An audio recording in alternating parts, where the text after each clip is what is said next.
1517 representó un movimiento de colocar a Dios como el centro de la vida y pensamiento de la Iglesia. Además, afectó no solamente la esfera religiosa de la sociedad, sino la sociedad completa en sí, como por ejemplo incrementando la tasa de alfabetización, abriendo las puertas a la literatura, educación, ciencias y artes a través de todo el continente europeo. La Reforma fue el movimiento religioso del siglo XVI en la Iglesia Occidental, dirigida por Martín Lutero y Juan Calvino.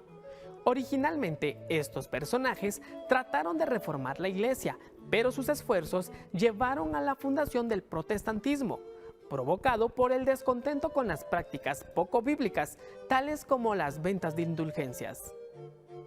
Dios comenzó a levantar una serie de figuras con voluntad fuerte, conocidos en la historia como los reformadores. Estos hombres estaban empapados de la palabra de Dios y tenían como marca distintiva su valentía audaz en medio de la oposición. Cobraban valor al defender su convicción sobre la verdad. El objetivo de estos hombres era el de ver al pueblo de Dios adorándolo de acuerdo a las Escrituras.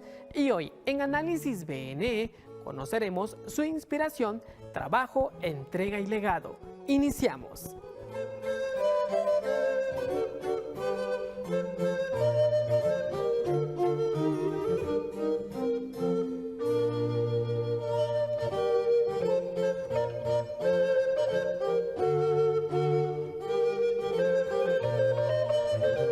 Y en ningún otro hay salvación, porque no hay otro nombre bajo el cielo dado a los hombres en que podamos ser salvos. Hechos 4:12, Reina Valera 60.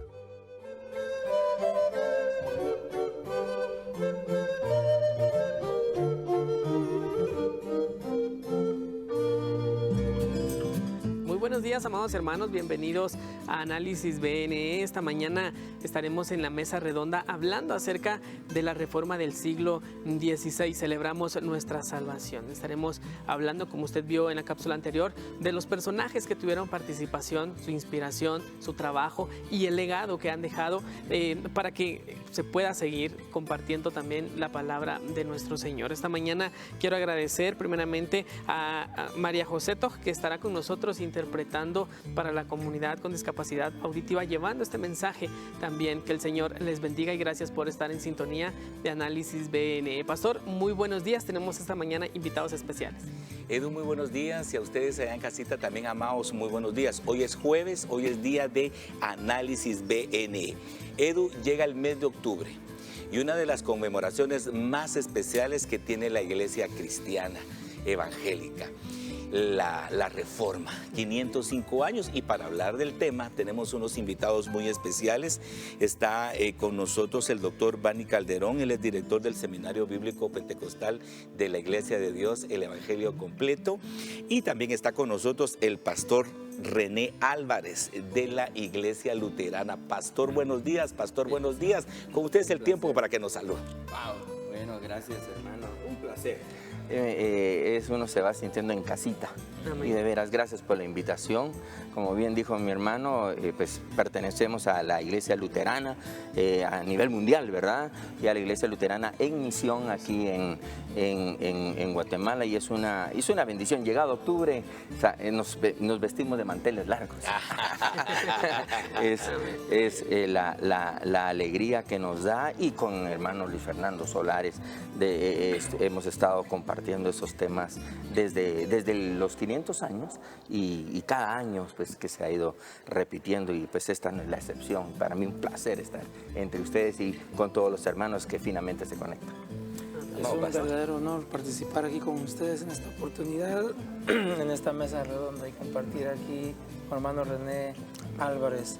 En la Iglesia de Dios desde el 2006 venimos celebrando año con año lo que es la Reforma, con la idea de volver a vivir algunos elementos que aportan a la fe cristiana, que aportan de fondo ese momento tan precioso de un antes y un después. Y como ya dijo el hermano Álvarez, se siente uno en casa aquí, ¿verdad? Esta es su Bien casa. atendido, y seguramente también con los televidentes pues vamos a establecer conexión en esta oportunidad.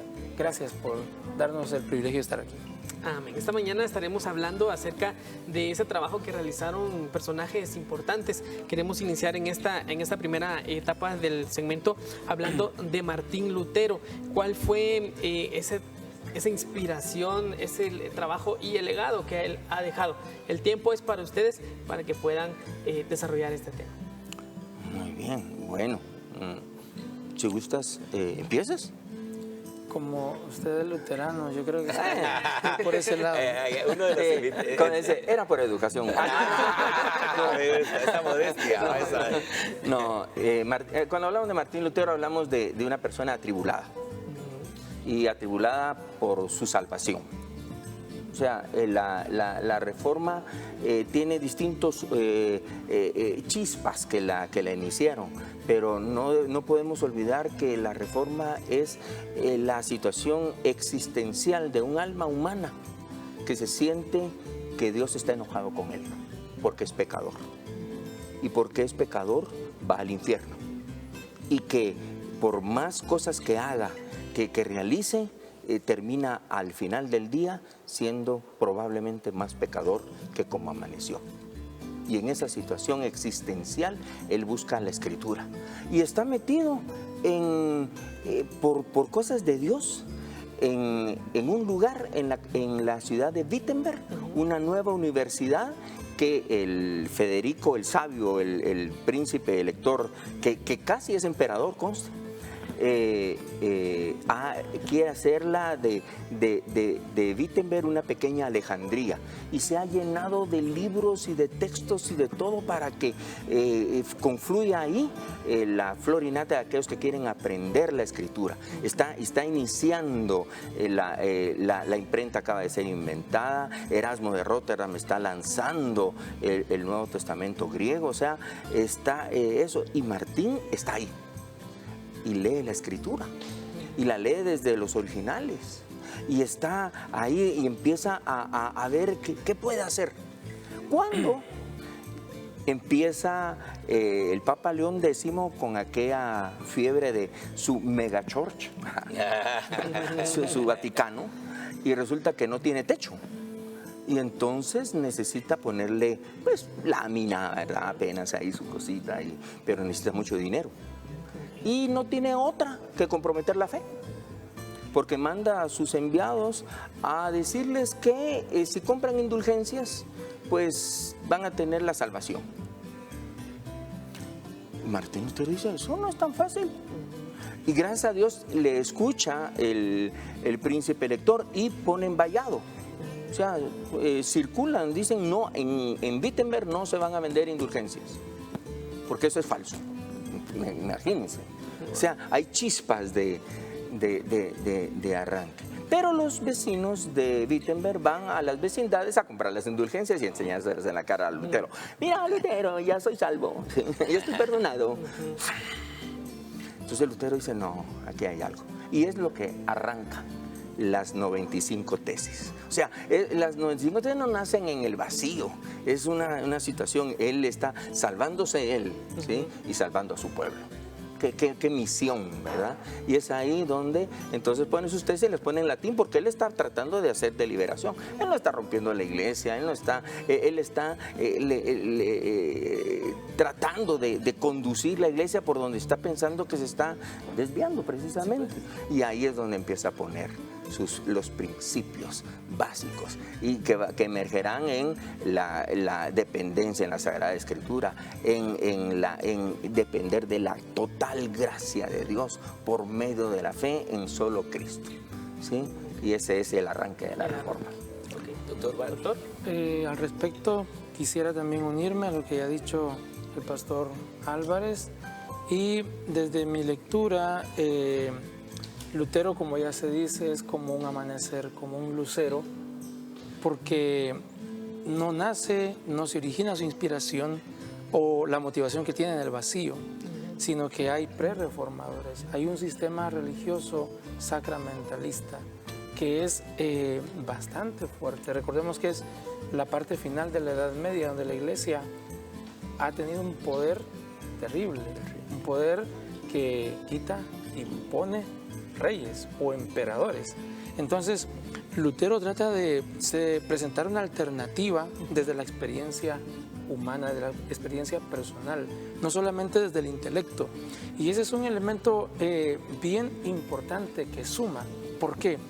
Porque finalmente el contexto bíblico tiene que también, o la palabra o el texto, tiene que experimentarse, no tiene que ser solamente un vacío, funcionar en el vacío de algo que yo maneje en la razón.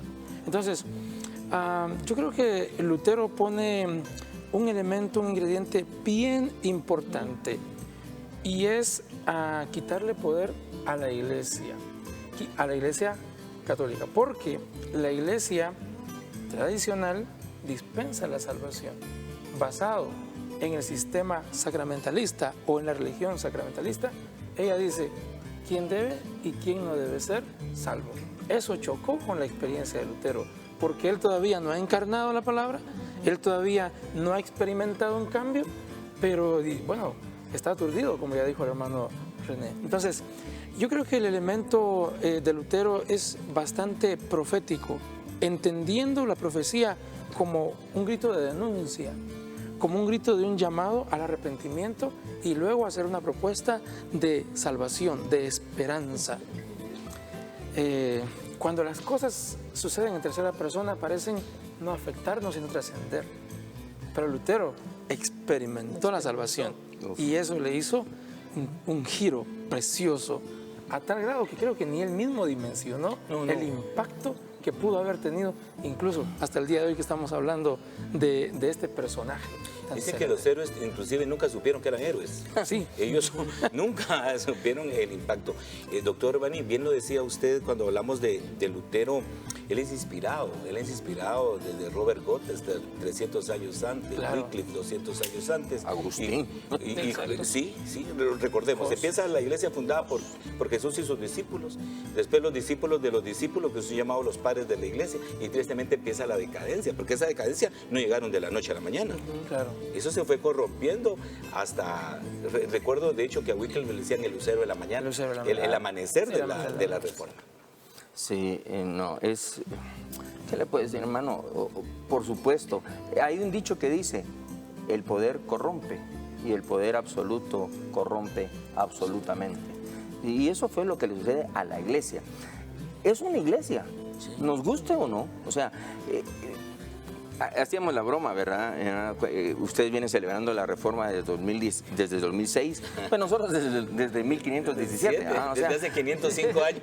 Y cualquiera diría, la iglesia protestante o la iglesia luterana tiene 505 años. Mentira del diablo. Tiene 2000. ¿Sí? Porque si cualquier iglesia que no está anclada en el mensaje del Evangelio de Jesucristo, cuando venido el cumplimiento del tiempo y que dejó a sus apóstoles y que está establecida sobre el testimonio de los apóstoles, los padres de la iglesia, los credos generales de la iglesia, los concilios, ¿sí? No es iglesia de Cristo. O sea, nos gusta o no, esta iglesia corrupta era la iglesia de Cristo. Y entonces desde dentro hay que bajar a la plaza a torear los toros. Y eso es lo que hace Lutero. Se baja y desde allí él lanza un grito que llega en tiempo. Juan Jos hizo lo mismo. De hecho, cuando uno compara a Juan Jos y Lutero, wow, Juan Jos 100 años después tal vez hubiera hecho el doble. Era tremendo. Iba adelantado a su tiempo. Adelantado a su tiempo. Allá de hecho, el decreto de herejía sobre Lutero en la bula papal es que sostiene las doctrinas husitas. ¿Sí ves? De Juan Jos, ¿sí? O sea, él estaba impactado por esto. Leía la escritura, pero no estaba alejado de lo que la iglesia había reflexionado en torno a ella, y se dio el tiempo. O sea, lo que hizo Dios fue que usó su instrumento. Uno de ellos pues, es Lutero en Alemania, es Calvino en Ginebra, es Knox en Escocia, es todo cómo se va regando por todos lados ese fuego del Espíritu Santo, ¿sí? Iluminando la escritura para que la iglesia del Señor corrija el rumbo, sobre todo en algo clave. la justificación por la fe para ser salvo. Pastor, ¿usted cree que en la actualidad la iglesia necesite alguna otra reforma? Ay, no sé si van a estar de acuerdo conmigo, pero creo que la reforma no aterrizó. La reforma surge en Europa. Llega muy floreciente al hemisferio norte y establece incluso una democracia increíble y un devenir tremendo. Pero cuando viene a América Latina, viene ya desgastada. Y viene más como un movimiento debido a las situaciones políticas de su momento, a venir como a ayudar a la reforma liberal a quitarse el yugo de la iglesia romana, que por 400 años ha sido tridentina, no ha tenido competencia, le pusieron su zapatería a la par, ¿verdad? Y entonces viene la iglesia a colocarse allí y entonces como campo misionero son los otros cristianos. Es primera vez en la historia que la iglesia cristiana toma como campo misionero otro cristiano. Nunca había pasado antes. El primer misionero que viene, que es presbiteriano, él sabía mandarín y sabía inglés. Él no sabía español. Sí. Del tren, dice, no te vas a ir en este tren a Shanghái, te vas en este tren con Justo Rufino Barrios a Guatemala. Ay, en Guatemala hay chinos. No. Y entonces, ¿a quién voy a evangelizar? Hay cristianos católicos romanos. O sea, eso hizo que el evangelio quedara comprometido y los principios de la reforma también. Nos falta aterrizar buenos principios de la reforma. Tanto que la misión que nosotros estamos pastoreando ahora se llama Nueva Reforma. En esa línea necesitamos retomar. Y esta celebración de los 500 años está ayudando a conocer de nuevo estos principios que hicieron del evangelio la luz de la iglesia. Perfecto, vamos a hacer una pausa acá en este primer segmento, vamos a ver material con información acerca de la reforma y regresaremos con la segunda parte para continuar con los personajes que tuvieron participación en la reforma. Ya regresamos.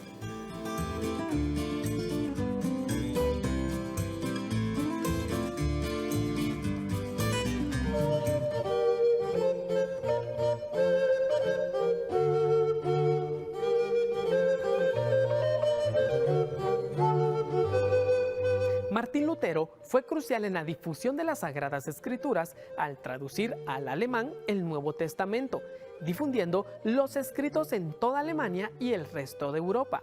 Esto gracias al paso tecnológico que permitió la Reforma Protestante.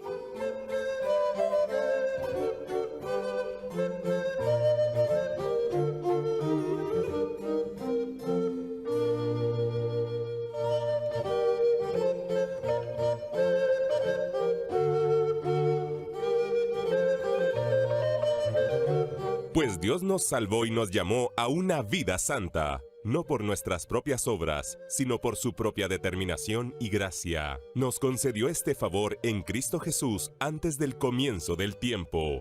Timoteo 1:9, Nueva Versión Internacional.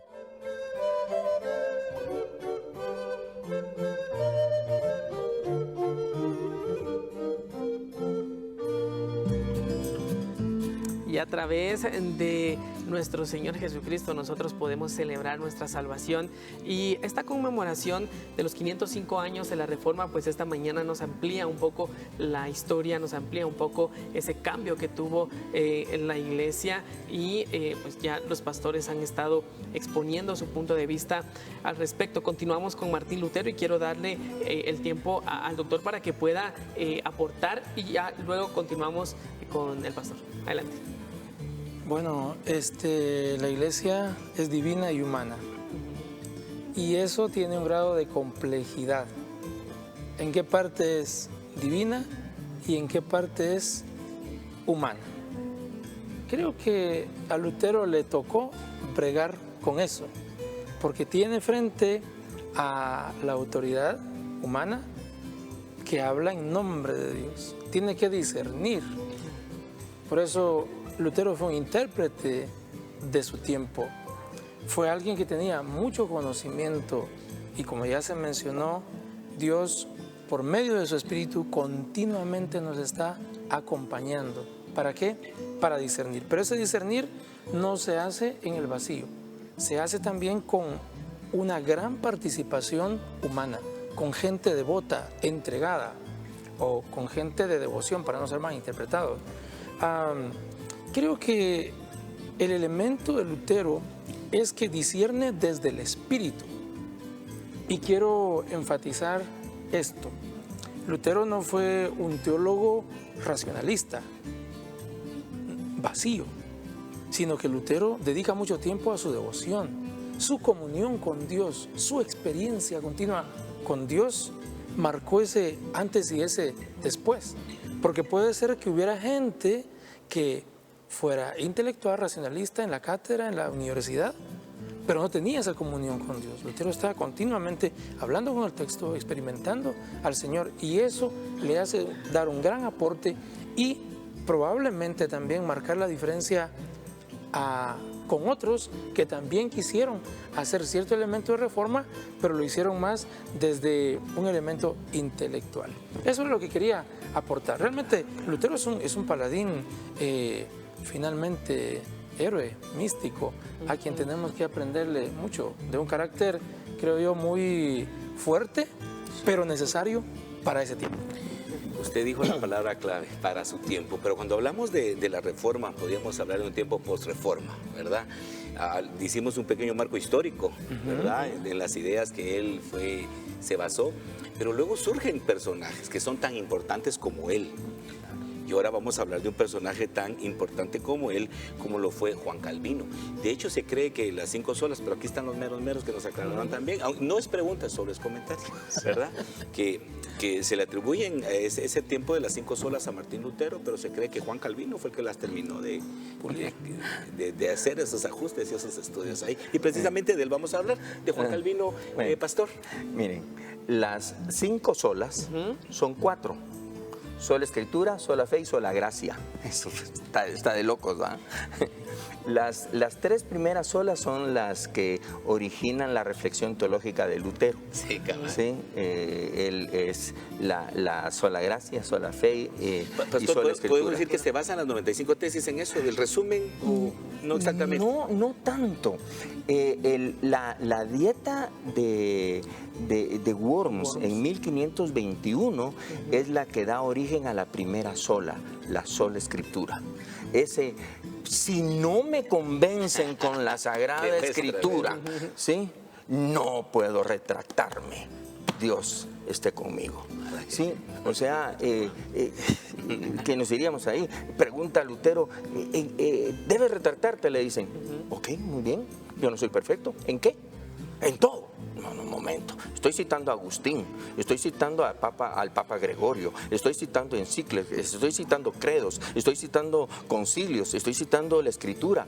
O sea, ¿qué debo corregir? Todo. No, un momento. Si no me vienen con la Sagrada Escritura a convencer, no puedo. Entonces ahí surge la primera. Y de su experiencia existencial con la Escritura del Romanos 1:17, el justo por la fe vivirá, es donde se van a concretar las otras 2, la sola fe y la sola gracia. ¿Sí?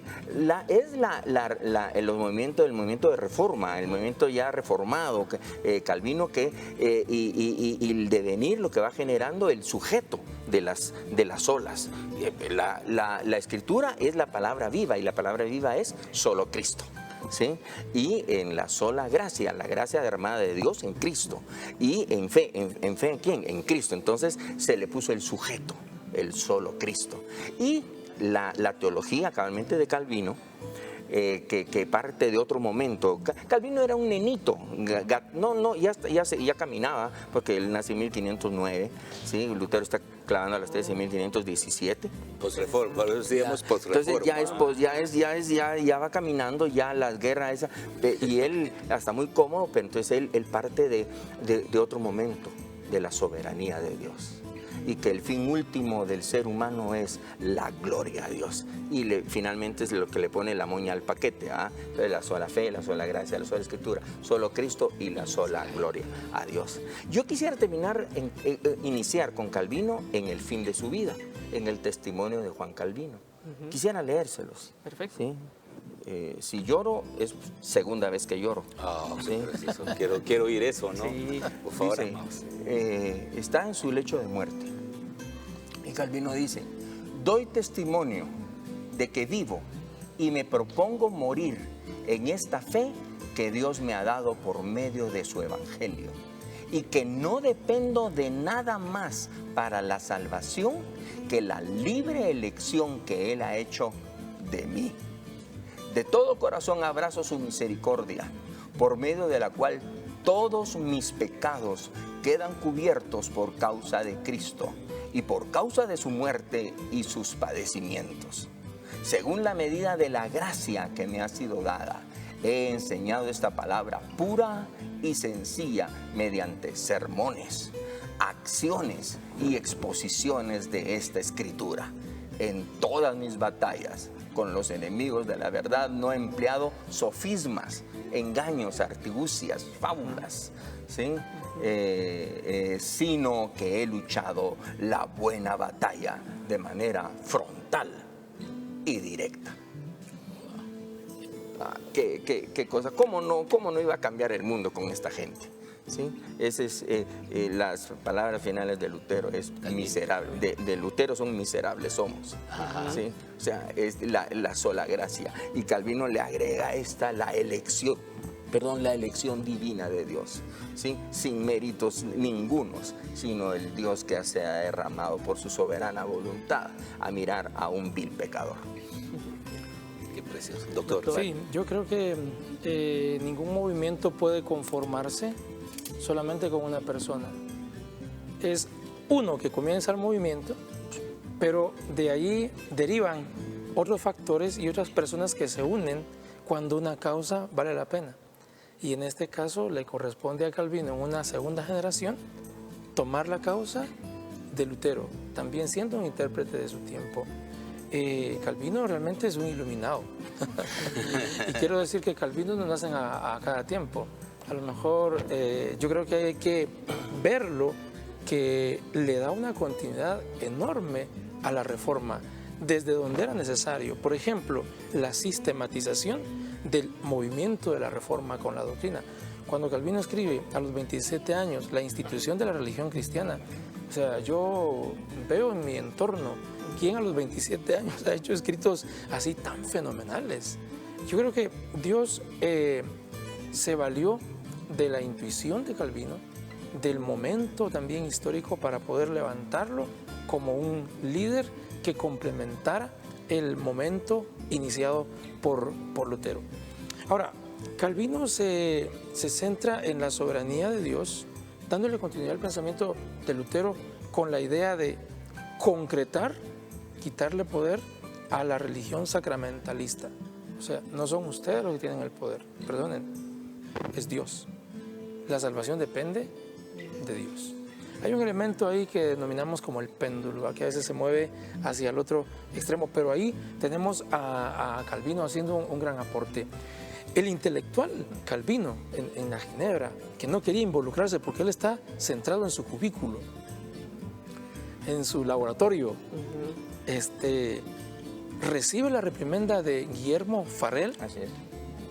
Y es increíble que solamente creo que una sentencia como la de Farel hizo reflexionar a Calvino. Maldito tú y tus estudios, porque no querés abrazar la causa pastoral, no querés relacionarte con la gente.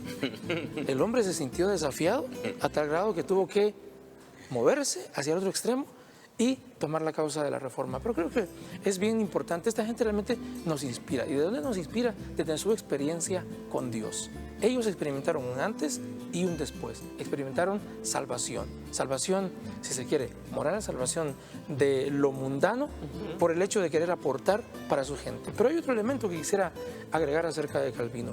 No solo vieron el enfoque desde la perspectiva de la iglesia y para la iglesia, sino que eso trascendió porque afectó la educación, afectó la política, afectó las finanzas. No, yo creo que Calvino nos deja también un gran legado, igual que Lutero, una generación después, pero siendo oportuno, porque un movimiento no se da solo, se necesita de más de una persona. Sí, de hecho, muchos de los legados de Martín Lutero es la educación gratuita y Claro, a todos. claro. Antes solo prácticamente los que se dedicaban a la religión y unos cuantos príncipes sabían leer, ¿verdad? La nobleza se llamaba, y todo el pueblo. Y con Martín. Y usted lo dijo muy bien, doctor Bani. Estaba leyendo unos legados que dejó precisamente Juan Calvino, tuvo que ver con las finanzas, posiblemente ahí nace el capitalismo y muchas cosas. Claro. O sea, fue gente que aportó la famosa iglesia que todos clamamos, no solo en las cuatro paredes, sino trajeron cambios literalmente a la sociedad, Sí. literal. Cambios históricos para la iglesia y para la sociedad también. Ya para finalizar este segmento, quisiera introducir a William Farel, ya que usted lo mencionaba, y en el siguiente pues seguiremos desarrollándolo. Claro, wow. Mira, cuando hablamos de los que están alrededor de, ¿sí? o de los que van a continuar o se erigen en el seguimiento de la enseñanza. El éxito de la Reforma es precisamente eso, que no estuvo concentrado en iluminados, en cuasi dioses, y que una vez que ellos se extinguiesen, el movimiento se acabara. De hecho, si hemos llegado a 505 años, es porque, y Lutero murió en 1563, o sea, caracoles, es porque otros han seguido. Claro. Farel está encendido por la llama de la Reforma. Él es un lector de la Confesión de Fe de Habsburgo.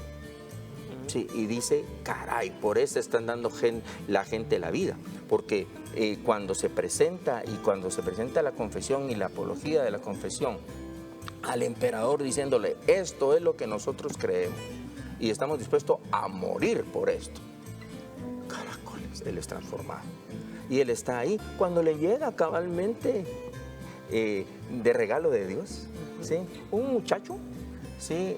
Muy acomodado, precisamente, y él es la llama. Muchas veces necesitamos un Andrés que lleva a Pedro, ¿sí? Necesitamos a alguien que eso, Farel es eso. Farel es el fósforo que enciende el cirio, la candela, ¿sí? Son las distintas operaciones que el Espíritu de Dios hace sobre cada uno de nosotros, dándonos un lugar especial y dando gracias a Dios por eso. Ese es Farel, ¿sí? Y que nunca abandonó justamente la causa.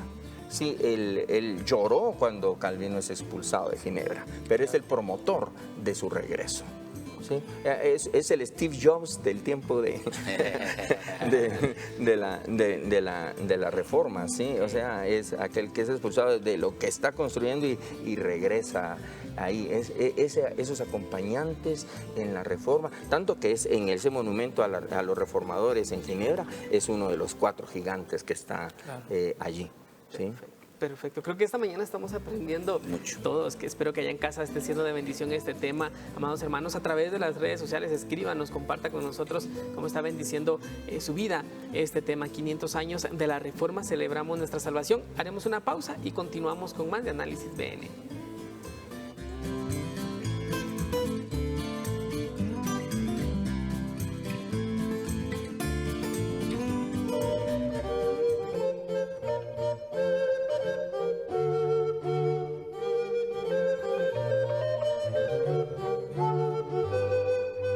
Juan Calvino, uno de los protagonistas centrales de la Reforma, fue un predicador en Ginebra por 25 años.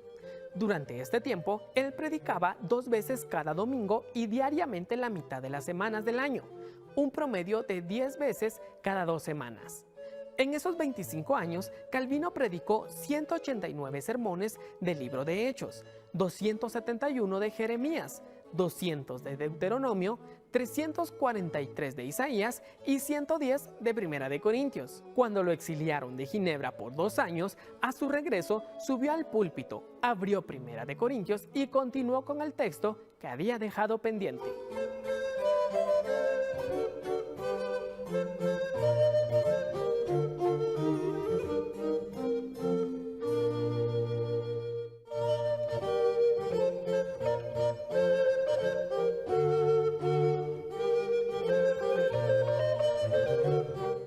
todo aquel que invocare el nombre del Señor será salvo.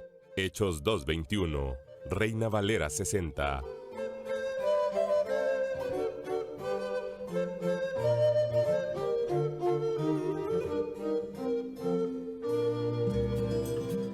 Hoy es jueves, hoy es día de análisis BNE y amados hermanos, con el mes de octubre estábamos conmemorando los 505 años de la Reforma y hoy estamos precisamente tocando este tema, celebremos nuestra salvación.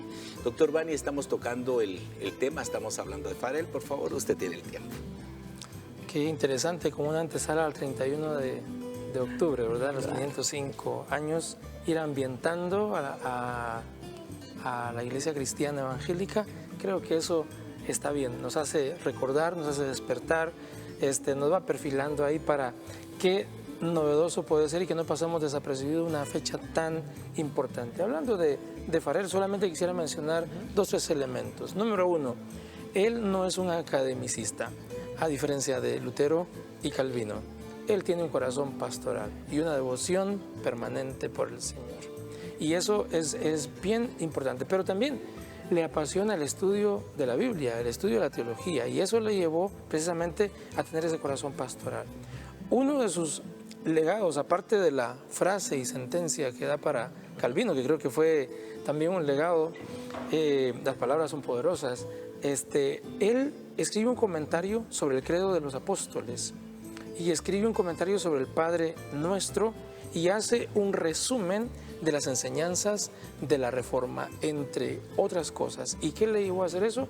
Su corazón eminentemente pastoral. Él quiere ver un cambio. Sabe que la Reforma vale la pena, por eso la abraza y concentra energía, concentra toda su capacidad para poder dejarnos este legado.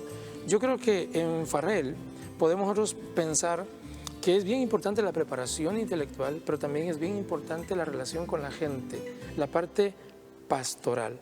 En nuestro contexto, en Guatemala, creo que hay que trabajar esos dos elementos y hacerlo bien, porque en la experiencia eclesiástica algunas veces se vive de manera tan erudita que nos desconectamos de la parte relacional. O a veces puede ser que tengamos demasiada relación con la gente, demasiado elemento pastoral, entendiendo esto como la conexión, como la plática, como el cuidado, que descuidamos la parte de la erudición. Pero tenemos que manejar con estos dos elementos al día, caminar con ellos. Es lo que puedo decir respecto de Guillermo Farel. Si hay un catecismo mayor y menor de Westminster, son las notas, buena parte de Guillermo Farel, ¿sí? Que sigue esos comentarios justamente del credo y del Padre Nuestro y otros, ¿sí?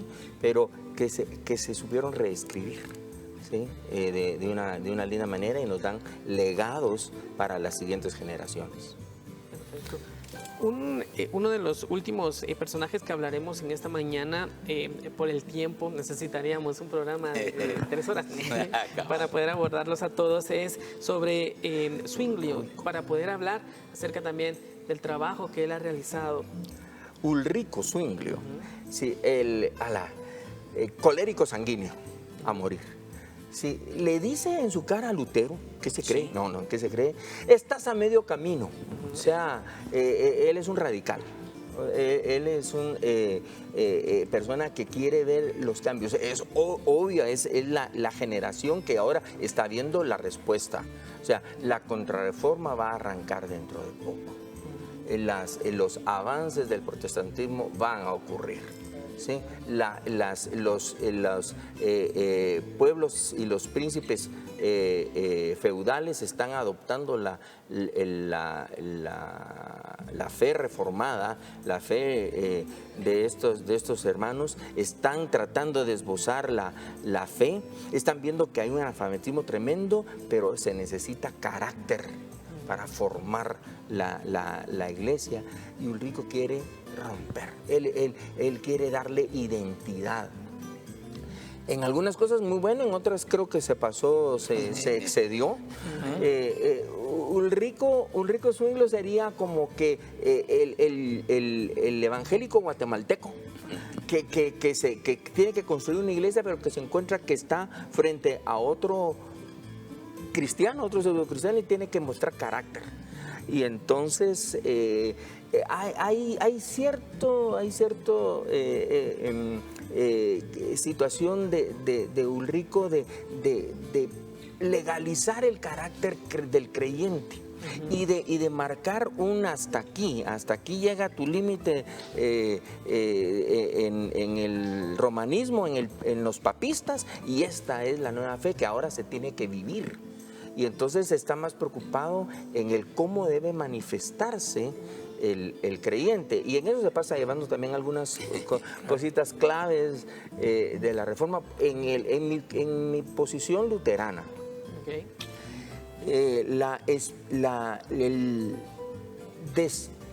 Quitarle el tacuche a la cena del Señor, de la presencia de Cristo en los elementos del pan y el vino, y entiendo el momento, o sea, él está viendo la transustanciación romana, el sacramentalismo que bien decía esto, el ex opere operata del asunto, toma el cuerpo de Cristo, y que solo les daban el pan, no les daban el vino, porque tremendas ciertas situaciones ahí que había, y pero lo vuelve meramente memorial.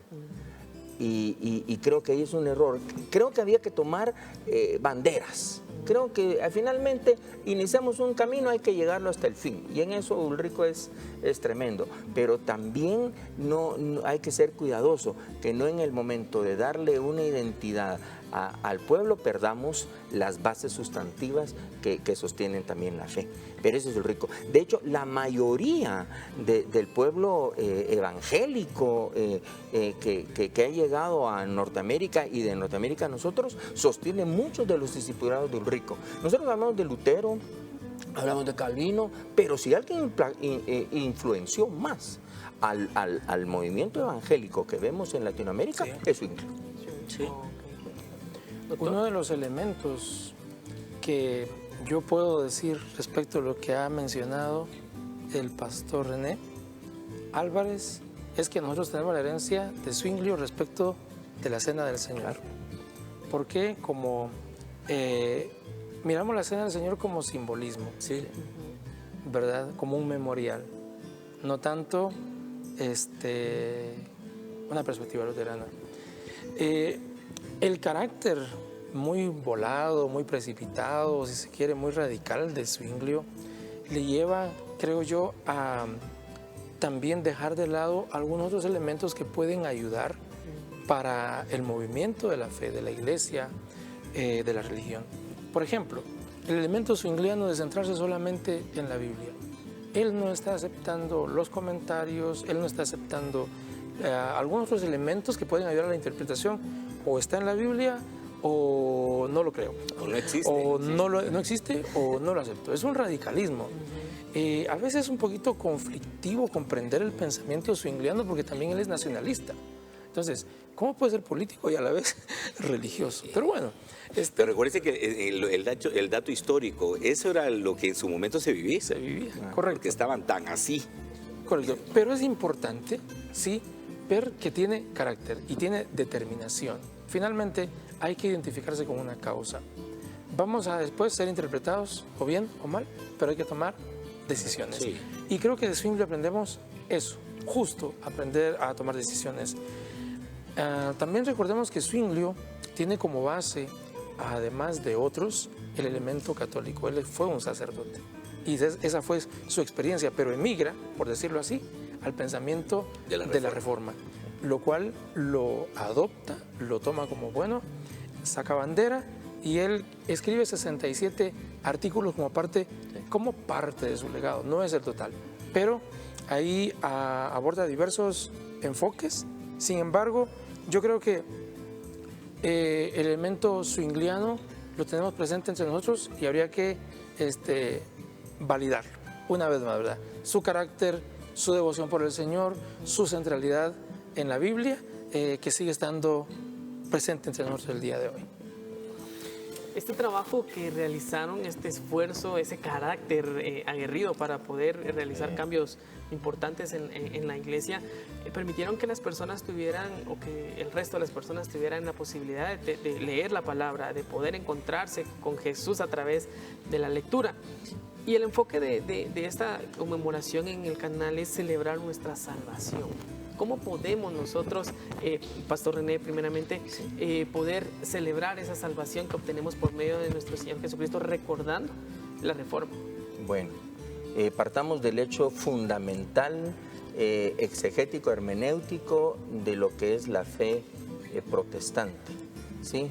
La Sagrada Escritura, la sola Escritura, es la historia de la salvación. O sea, este libro es exclusivamente el testamento de Dios para mostrarnos cómo Él decidió salvarnos. O sea, esa es una perspectiva protestante muy nuestra, enraizada justamente en los principios que elaboraron los reformadores, ¿sí? Y de ahí el grito sola Escritura. Aquí está escrita nuestra salvación, y la salvación no se compromete. O sea, nosotros no comprometemos la Sagrada Escritura porque esta nos relata exactamente cómo somos salvos. Y esta salvación es a través de nuestro Señor Jesucristo. Como decía parte de la introducción, un solo nombre dado a los hombres mediante el cual podamos ser salvos. Los momentos de compromiso de esta situación han estado en la historia de la Iglesia todo el tiempo.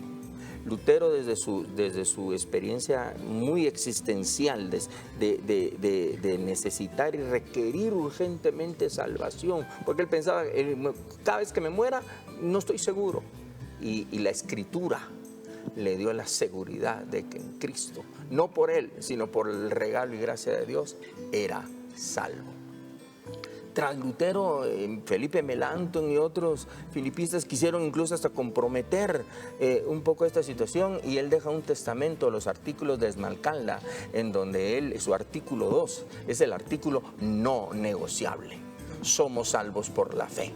Esto por regalo de Dios, a través y únicamente de Jesucristo. Y solo guardando y recibiendo esa gracia de Dios podemos ser salvos. De otra manera estamos terriblemente condenados. Ven a Cristo, ¿sí? Haz metanoia, es la corrección que él hace a la traducción de Jerónimo, ¿sí? No es penitencia, ¿sí? Podrás hacer las penitencias del siglo, trapo chuco de inmundicia. Nunca puedes llenar, necesitas llegar a la cruz. Si la palabra y los mandamientos de la ley están, la ley de Dios es para que corras a la cruz de Cristo Jesús y seas salvo. Ven, abrázate a la cruz. Calvino lo va a decir de una manera más sistemática, más preciosa. 11 veces se reescribió Calvino en sus instituciones de la religión cristiana para tratarlo de escribir bien, mejor, ¿sí? Para que justamente en la elección, Dios desde antes de la fundación del mundo, sin que tú pudieras haber hecho ni A ni B, Él derramó por su soberana voluntad gracias sobre tu vida y te eligió para ser vaso de la gloria de Dios. Recibe este regalo y vive de acuerdo a ese llamado. ¿Sí? Esa es nuestra salvación. ¿Cómo vamos a descuidar esa salvación tan grande que Dios ha puesto entre nosotros? Doctor, quisiera mencionar que el principio de salvación ha sido el mismo siempre. Si bien los reformadores nos hacen recordarlo, pero ha sido siempre. Hay un Dios que puede y hay un ser humano que necesita de Dios. Lo que tenemos en el medio es lo que cambia el proceso, y algunas veces resultamos en otros lados cuando no hay buenas intenciones. Pensemos en lo siguiente. En el Salmo dice que no hay justo ni aún uno. No hay quien haga lo bueno. El elemento de Calvino dice que esa depravación total que el ser humano padece es la ausencia del conocimiento de Dios, porque el ser humano finalmente no se conoce ni él mismo. Necesitamos tener esos dos conocimientos, conocimiento del ser humano y conocimiento de Dios. Pero como el ser humano lo que quiere es independencia de Dios, lo que quiere es no tener a alguien a quien rendirle cuentas, eso nos genera un serio problema. El punto es, creo que la reforma nos ayuda una vez más a posicionarnos directamente delante de Dios. Recordemos un principio de la reforma. Cada cristiano es su propio sacerdote delante de Dios. No necesitamos el intermediario. El intermediario es uno solo, Jesucristo. No hay otro. Reconozco entonces mi posición delante de Dios, vengo a Cristo y tengo directamente acceso al Padre. Eso es precioso y eso sigue estando vigente el día de hoy y lo seguirá estando presente mientras el Señor tarde su venida, por decirlo de algún modo. Pero la situación es la misma y también hay que experimentar al Señor en vida propia, no en el otro. Experiencias de otra persona. Tengo que tener una experiencia personal, un cambio rotundo. Es lo que puedo mencionar respecto a la salvación. Tanto lo necesitamos. Y no solamente una salvación moral y espiritual, sino una salvación trascendente en todos los órdenes de la vida. De la reforma aprendemos eso. Amén. Agradecemos que estén con nosotros esta mañana abordando este importante tema. Pastores, esta es su casa. Gracias por ampliarnos más la información, la historia acerca de la reforma. Quisiera culminar con una oración, Pastor, para que las personas puedan acercarse al Señor y que tengan la posibilidad de obtener la salvación por medio de Jesús. Amén. Pues, y quisiera dirigir pues, a nosotros y a los que finalmente escuchan y que de repente pueden compartir este programa con otros. Amén. Y que lleve la semilla de la salvación a un corazón. Yo creo que ese es el propósito final de aquellos y nosotros también, ¿sí? Y vamos a orar. Amante Dios, gracias, Señor, por este momento. Sí. Gracias por dejarnos tu ley, en la cual vemos claramente, Señor, lo que tú nos exiges. Y esta ley, Señor, nos declara delante de ti pecadores,